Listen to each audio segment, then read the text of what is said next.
Ibu boleh jelaskan satu dewa 8 malaikat tuh apa aja gitu loh. Uh, dan waktu di Sidrap kan semua dicoba ya dibuat. Boleh jelasin Bu? Iya, sekalian jika ada pulpen, ya teman-teman yang memiliki buku lama, boleh dicatat apa yang dimaksudkan atau urutannya satu dewa, 8 malaikat. 9 resep ini udah bisa makmurkan bukan kebun sendiri ya, dunia. Ya, saya ingat kemarin Master ada ngomong, Tuhan tidak akan ciptakan tanah lagi. Tergantung kita mau meracunkan tanahnya atau mau sehatkan, mau biarkan mikroba aja, atau mau musnahkan dunia ini biar anak cucu kita nggak usah makan lagi. Contohnya beras aja beras palsu, telur aja telur palsu. Tapi mereka makan nggak mati pula langsung.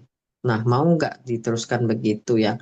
Nah, kalau ada yang memiliki buku lama dan tidak beli yang buku baru, silakan catat. Contohnya di buku ini cuman ada bedanya ya. Hmm, resep-resep yang jarang pakai di Indonesia itu kita hapus. Yang double, contohnya POC, POC terus itu kita hapus. Jadi kita pakai POC yang mana satu. Contohnya yang POC Bang Ranto. Bang, gimana menurut Bang Ranto? Kata Bang Ranto, udah Bu, yang pakai master aja. Udah.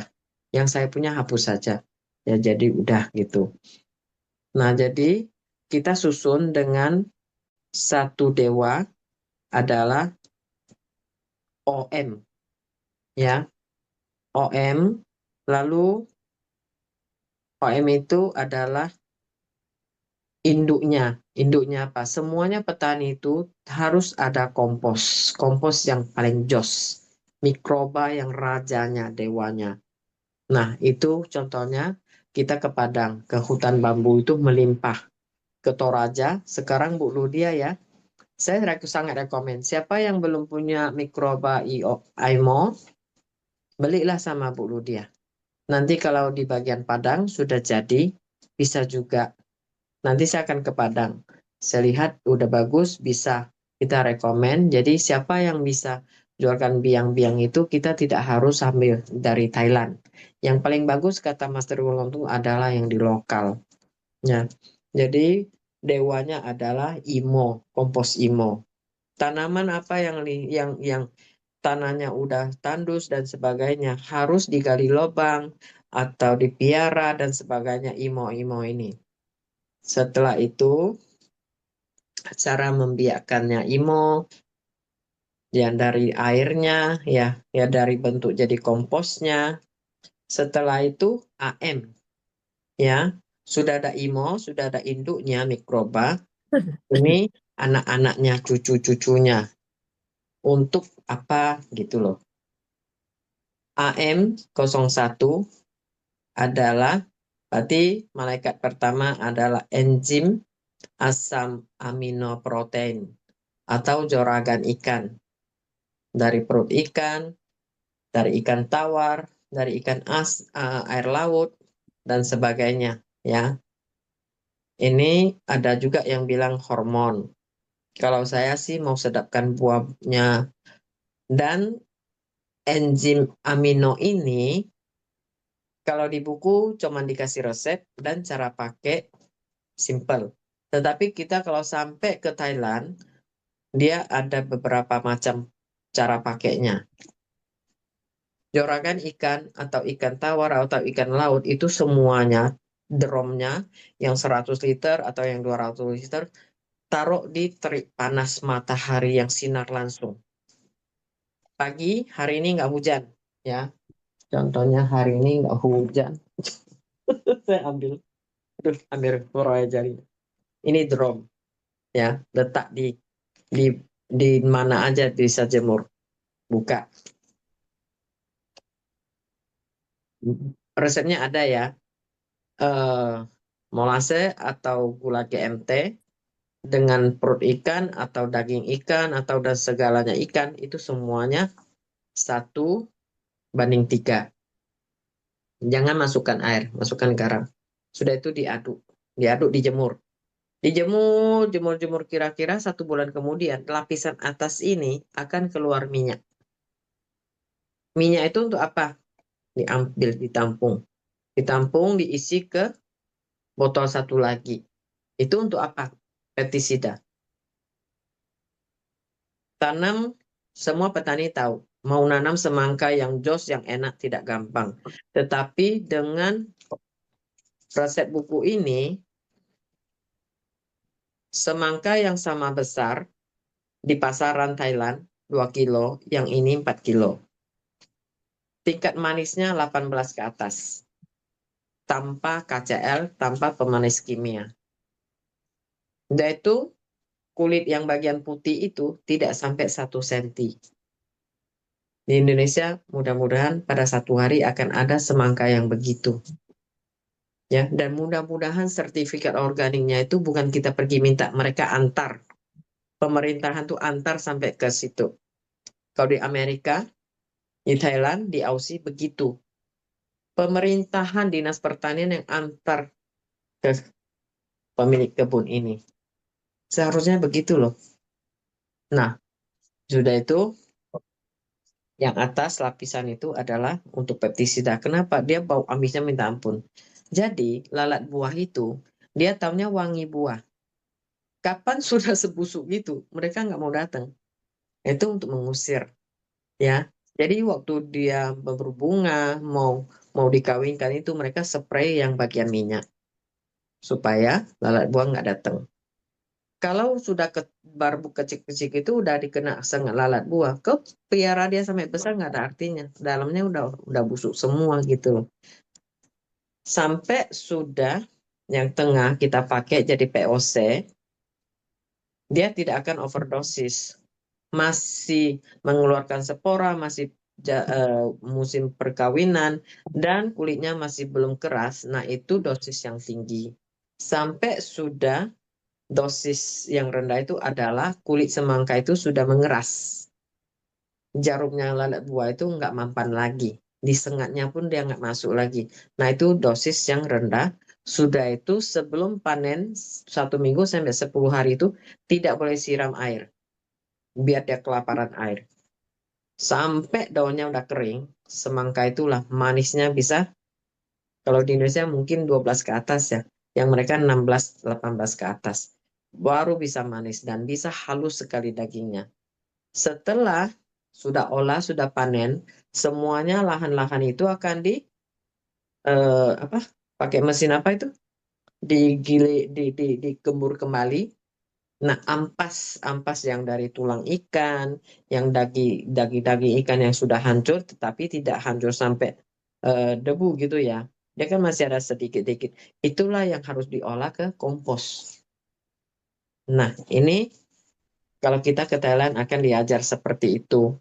Dan ke kebun mereka situ. Cuman dia harus di bulan 2 sampai bulan 6. Selain itu banjir. Mereka harus tata ulang di ASO Community. Nah, kedua, air, bakteri, mikroba, IMO. Sorry. Kedua, enzim sarang rayap. Enzim sarang rayap itu semua petani itu musuh dengan rayap.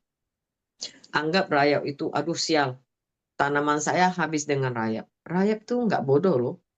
Dia cuman serang tanaman yang sudah sakit atau tanaman yang tidak berfungsi. Contohnya sudah mandul. Tanaman ini sudah mandul, sudah ada penyakit, akarnya itu sudah tidak berproduksi apalagi. Nah, itu akan diserang sama rayap. Dan rayap itu, dia di tubuhnya suatu enzim itu akan menghasilkan semacam jamur yang super besar, yang super enak, dan semacam jamur di dalam tanah itu, jamur hitam, kayak anggur gitu. Itu mahalnya minta ampun puluhan juta 1 kilo. Sampai sekarang di China mereka khusus cari lahan itu untuk piara rayap. Nah, karena dinilainya rayap itu lebih mahal daripada tanam durian. Bukan nampak rayap langsung dibasmikan pakai segalanya obat ya. Rayap itu dia akan hidup di lingkungan itu dan kita campak aja ranting-ranting yang busuk di situ dia kembang biak. Nanti mau makan jamur ada jamur, mau makan tanaman yang mana yang sakit ditabur. Lebih-lebih tanaman padi yang sudah dipanen, sudah dipotong padinya, tinggal akarnya. Biasanya kan harus dicangkul lagi, dibolak-balik lagi biar cepat dia busuk, pembusukan dan bisa tanam kembali lagi, dibajak lagi. Contohnya, dengan cara yang begitu memerlukan waktu sekitar 1 bulan. Ada yang petani bilang sama saya 1,5 bulan. Dengan enzim merayap ini, dia sekitar 10 sampai 14 hari dia sudah hancur. Dan saya ke ladangnya Aso Community, saya injak tanahnya.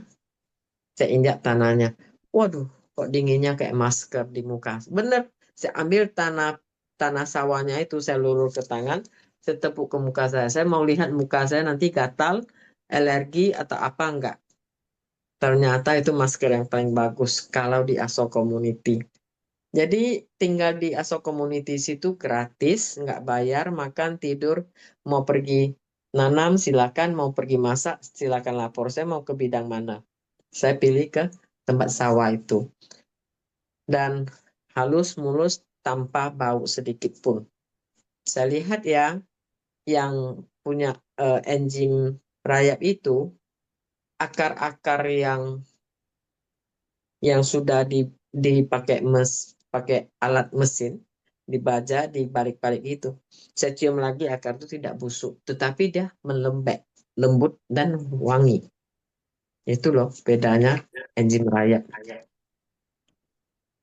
Ketiga, bakteri Trichoderma. Banyak petani yang mengeluh tentang tanam cabai atau akar-akar yang busuk. Buku yang lama nggak ada yang EM3 ini, ya, yang lama nggak ada. Yang kita tambah cuma 1 resep ini. Jadi Trichoderma itu dia bisa berkembang biak dengan bagus dalam 4 hari dan menyerang semuanya di dalam tanah, virus-virus atau bakteri jahat yang menyerang ke akar-akar itu. Jadi lebih cepat untuk menolong mereka. Jadi Trichoderma adalah sebagai dokter di tanah ya. AM4 bakteri betina. Bakteri betina itu adalah untuk tanaman yang kok udah kayak saya nih. Udah umur 30 masih belum kawin gitu loh.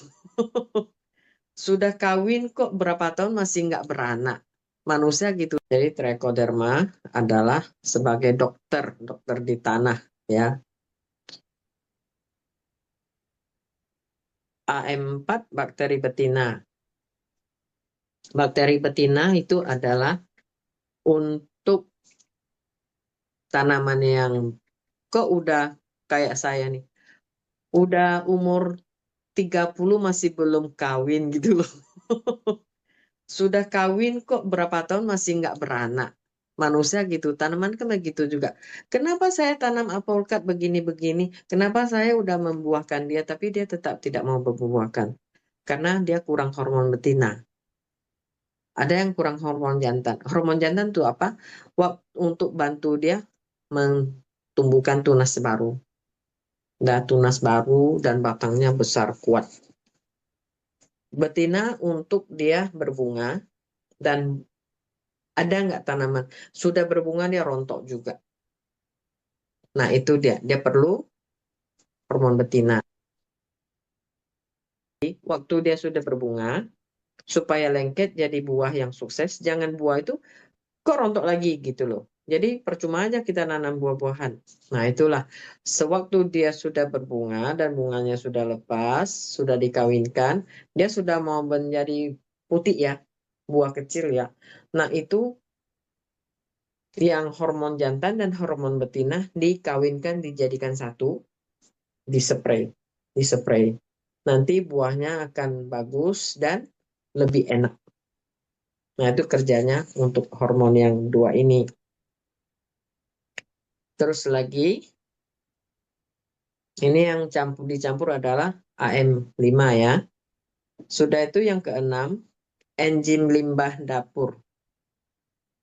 Kalau kita seorang petani, saya pernah ke Karo, mereka tuh risau dan merasakan putus asa gitu loh. Cabenya berapa hektar itu hancur semua, habis semua.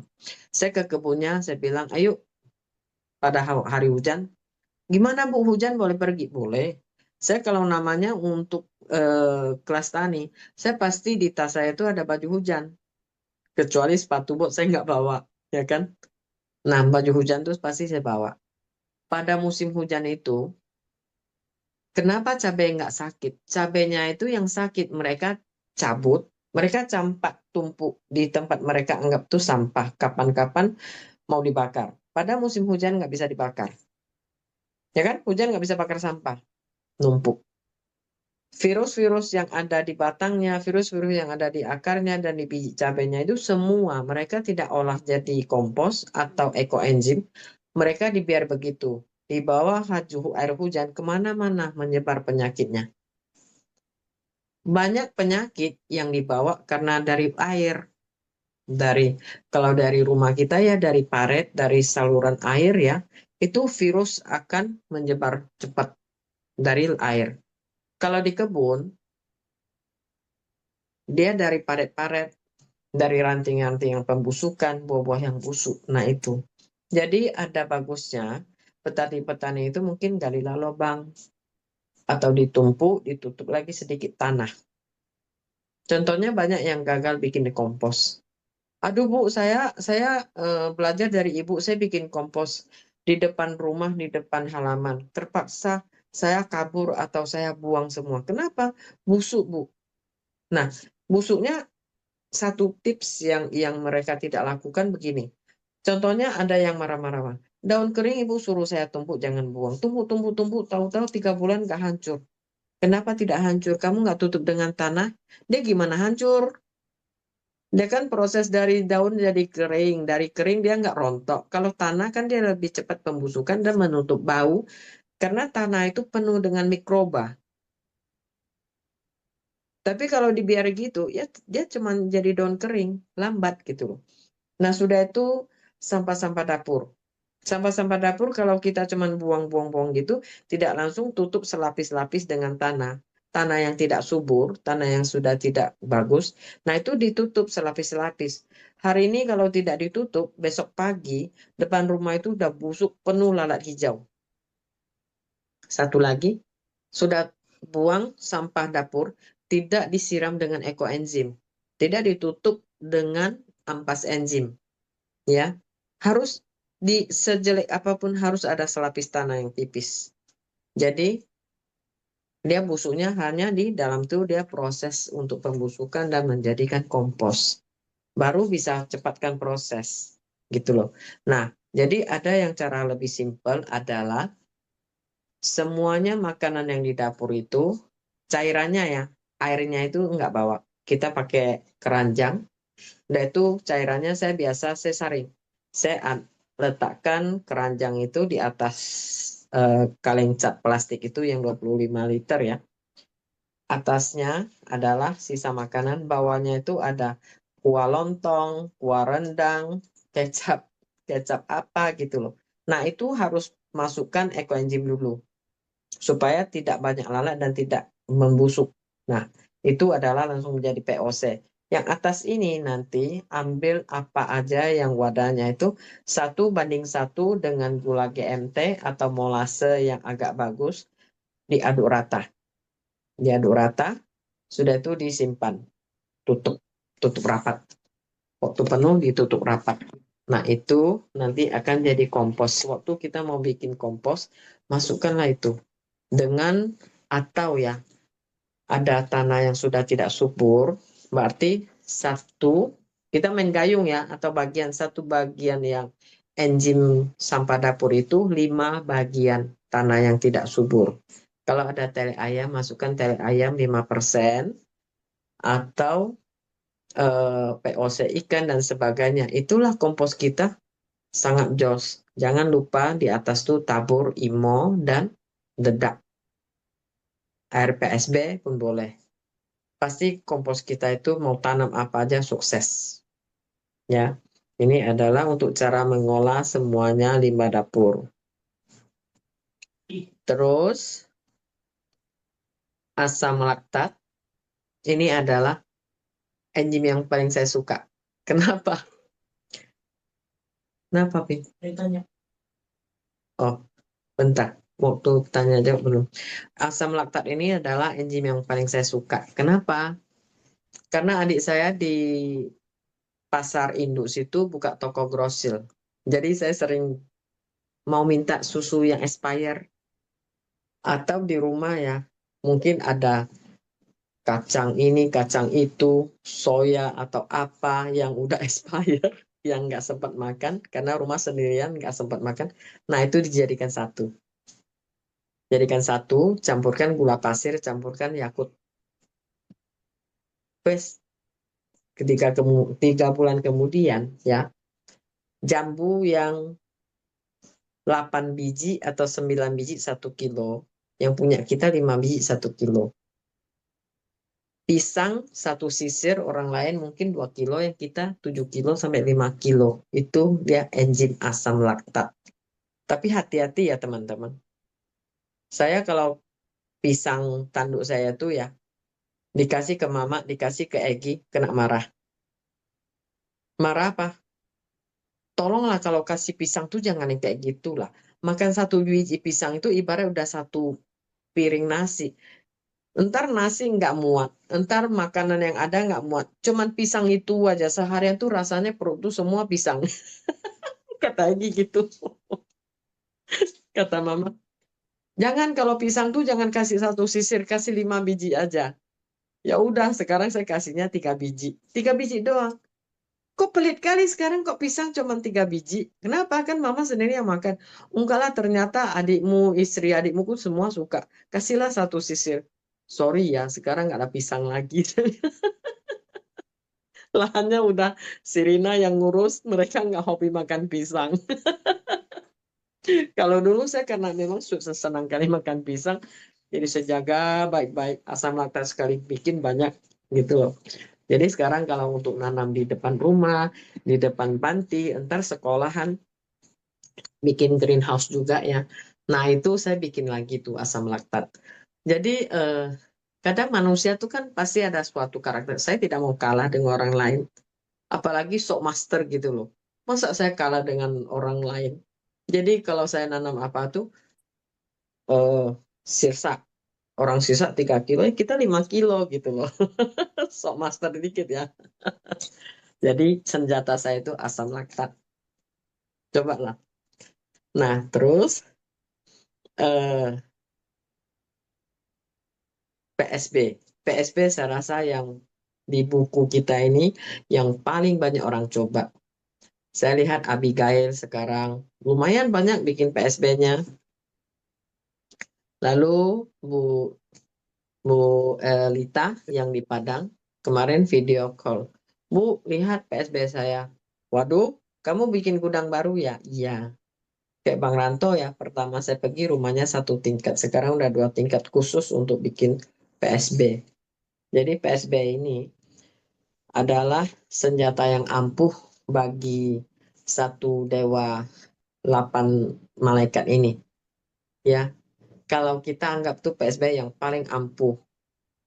Kenapa? Saya semangat banget karena saya tanam sayur di pot aja. Dulu kita bisa hitung pakai PSB siram aja ya. Sehari itu berapa senti panjangnya. Kangkung, bayam, dia hitung berapa senti, bukan hitung berapa mili loh ya tumbuhnya. Dan dalam 4 hari itu, kalau di Batam, kalau di tangan saya, 4 hari kita bisa lihat daunnya itu mulai kinclong dan fotosintetisnya itu bagus banget. Nah, akhirnya kata master dan kata guru Maha, PSB di Indonesia paling laku. Tapi tahu nggak, ada yang lebih laku daripada PSB itu adalah MPK, MPK organik. Hmm? MPK organik ya, saya belum coba loh. Itu yang paling laku. Contohnya,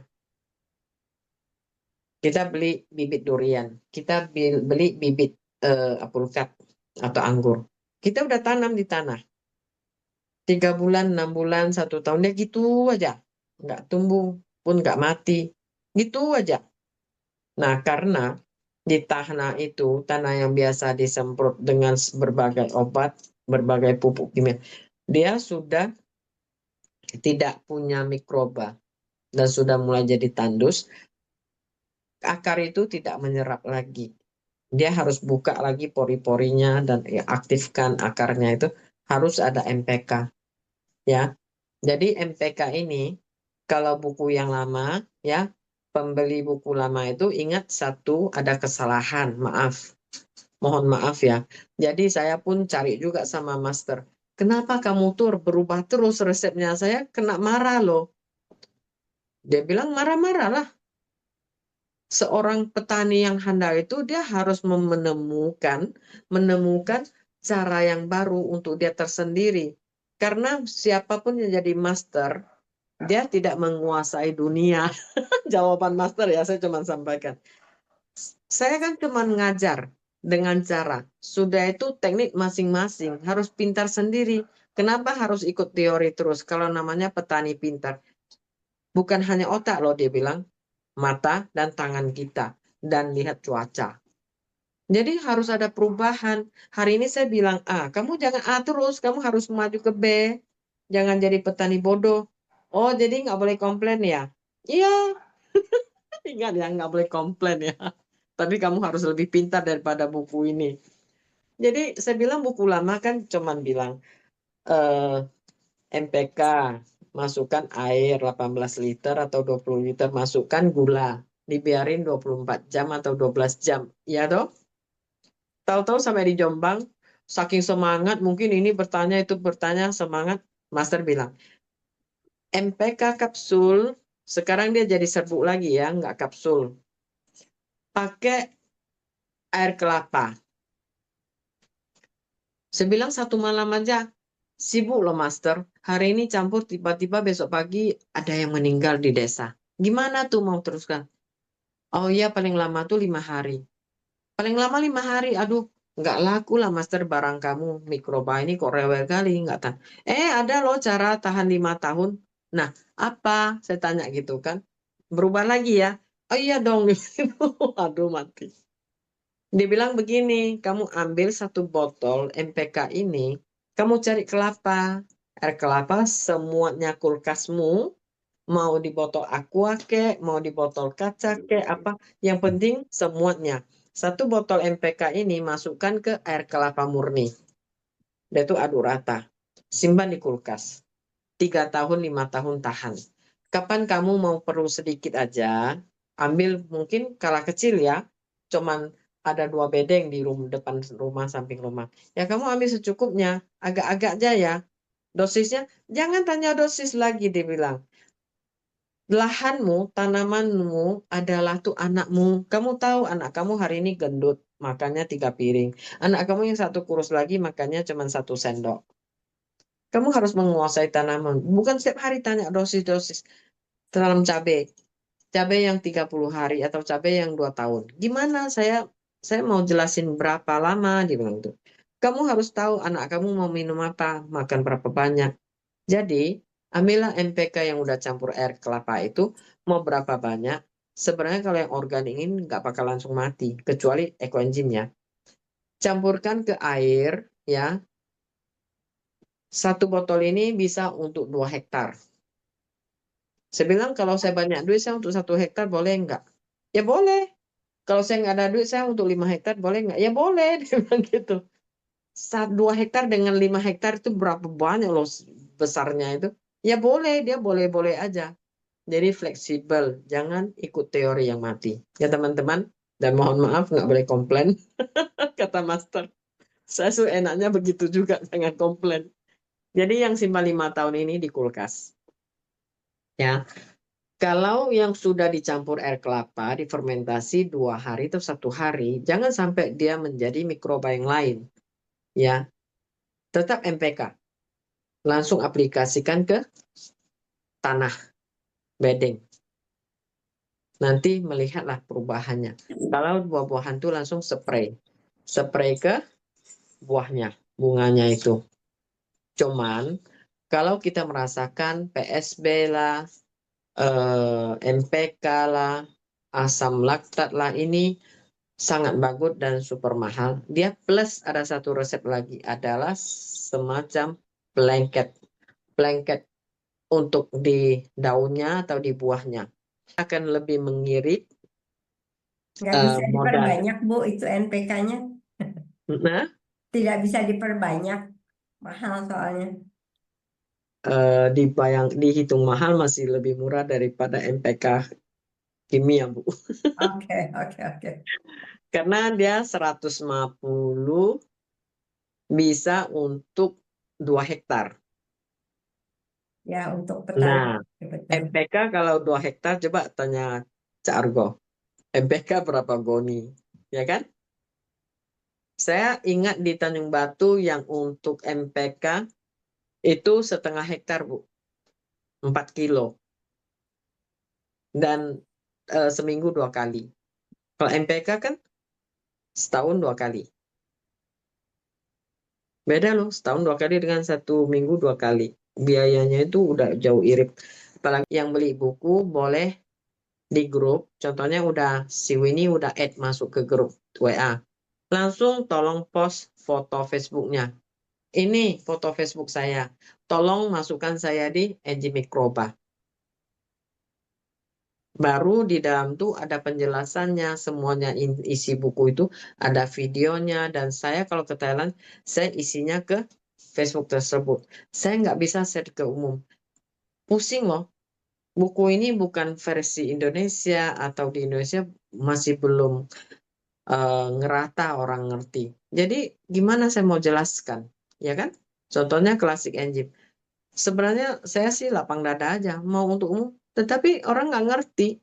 Nanti protes ini, protes itu, waduh capek. Mungkin kita harus yang udah ngerti dan sejalur, baru ada bahan untuk ngobrolnya. Kalau tidak itu cuman cari gara-gara aja, capek gitu loh. Ya, jadi ingat, ingat yang beli buku adalah penyumbang EII. Nah itu silakan minta di-add sama Winnie atau beli sama Esti. Tolong Esti add saya ke grup Tani. Pokoknya beli sama siapa ya. Dan bukunya kalau beli satu harganya 80.000. Beli 10 ke atas. Kalau beli banyak nanti apa nego kan dia harga khusus nanti dikasih Iya. tahu ya. Jadi untung nggak banyak ya, untung nggak banyak. Tapi kalau mau tolong jual silakan. Jangan beli banyak-banyak, beli aja 10. Karena batasnya 10 ke atas udah ada diskon gitu. Ya, jadi Baik. ada juga Bu Lina bilang gitu. Saya beli satu, saya fotokopi 100, saya jual juga semuanya uang untuk saya. Gimana tuh? Waduh, ya itu bukan sosial, jadi tujuannya nggak tercapai tujuan apa Heeh. Manusia guru begitu guru banyak bunurung ya. mengadakan apa ngajar itu nggak tercapai karena guru bunurungnya juga master menelungnya juga orangnya sosial, jadi Mm-mm. jangan disalahgunakan. Ah, oke, Bu Vera, Iya. terima kasih. Mm-mm. Bahan lagi di buku cetakan buku ketiga. Saya bisa jelaskan kalau edisi pertama dan kedua tuh memang lebih banyak. Dan resep-resep yang 8 malaikat itu memang ada kecuali yang trichoderma itu, bakteri Mm-mm. trichoderma AM berapa itu. Nah, Dia cuma susunnya enggak 1, 2, 3, 4, mungkin 1, 5, 6, 7 gitu. ya, nggak tersusun. Jadi kita Heeh. ambil yang intinya 8 malaikat, apa satu dewa 8 malaikat, dan itu kan buku satu itu edisi satu dan kedua itu apa bahasanya sulit sekali karena diterjemahkan langsung dari bahasa Mandarin ke Indonesia.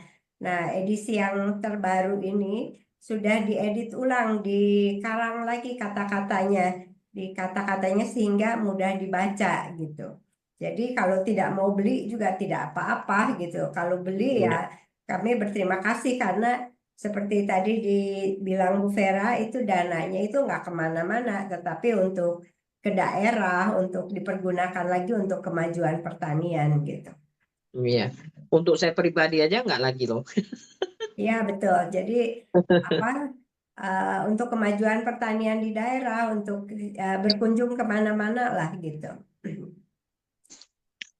Jadi yang beli dan kemudian kalau WhatsApp grup itu kurang efektif karena ntar ada yang posting foto pertanian, ada foto apalah macam-macam.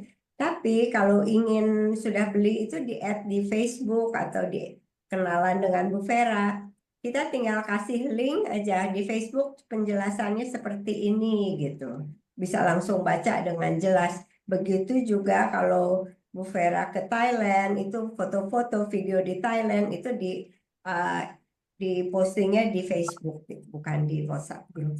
Gitu ya, Bu? Iya, betul, Bu. Ya, seperti itu. Jadi ibarat Beli buku ini anggap aja beramal atau berkontribusi kepada untuk petani-petani kita atau untuk pertanian Indonesia.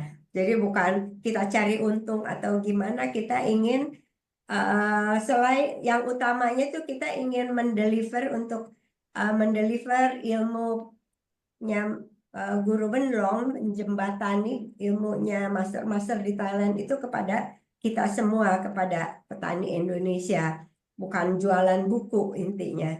Nah, itu. Tapi kalau kita ada untung itu juga untuk kemajuan pertanian, begitu. Ya, jalannya. kalau yang jujur, yang niatnya baik, itu akan terus gitu. Kita tuh nggak bisa lama-lama karena mau ada Liverpool main. Mungkin Pak Dar boleh kasih penutup Pak, closing. Ya, Pak. Selamat malam Pak. Sorry. Eh, saya nggak tahu mau closing apa ini. Tapi pada prinsipnya ini kan kerja komunitas ya. Jadi di komunitas itu kita saling menghargai, saling memberikan input, jadi membagi juga apa yang kita tahu.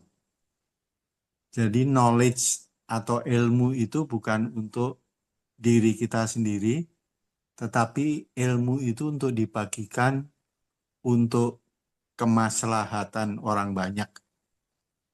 Jadi kalau kita jaga prinsip itu, maka saya yakin bahwa EE ini akan berkembang dan akan bermanfaat bagi banyak orang.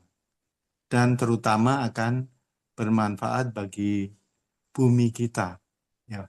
Dan nantinya yang mendapatkan manfaat terbesar pastinya anak cucu kita.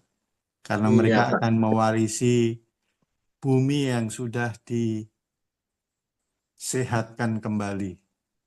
Ya, jadi jangan hanya orangnya saja yang sehat, tapi buminya sakit.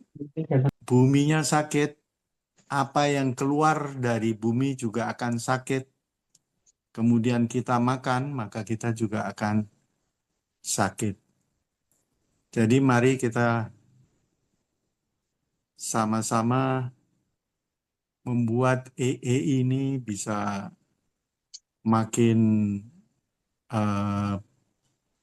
bermanfaat, ya, makin baik, makin meluas, sehingga makin banyak orang merasakan manfaat dari keberadaan EEI ini. Itu saja. Terima kasih. Terima kasih Pak Dar. Makasih, Bagus Pak Dan. sekali Pak Dar itu kalau ngomong adem sesuai dengan orangnya ya. EEI Iya, beruntung banget ada Pak Dar masuk ke EEI. Terima kasih untuk udah nggak hitung-hitungan. Katanya kalau guru itu membagikan ilmu bukannya makin berkurang ilmunya, tapi makin bertambah gitu.